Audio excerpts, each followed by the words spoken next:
Hey everyone, I'm Cherie Criswell, independent designer for Couture. Today I'm combining two transfers, Full Bloom and Where Love Never Ends. Now the Full Bloom is a two-part transfer, and I want the chalk to dry before I put the second layer on. So now I'm working on Love Never Ends, which says family, where life begins and love never ends. I love that. I'm doing that in coastal, and I use Tide Teal on the flowers. Now I'm fuzzing the second layer for the flowers, and I'm going to do that in mocha.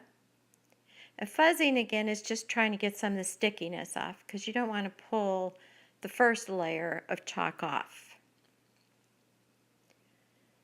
So I'm doing this with mocha. Take it off, and there we go.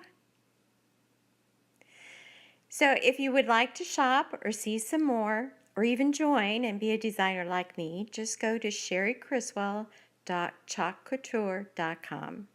Bye!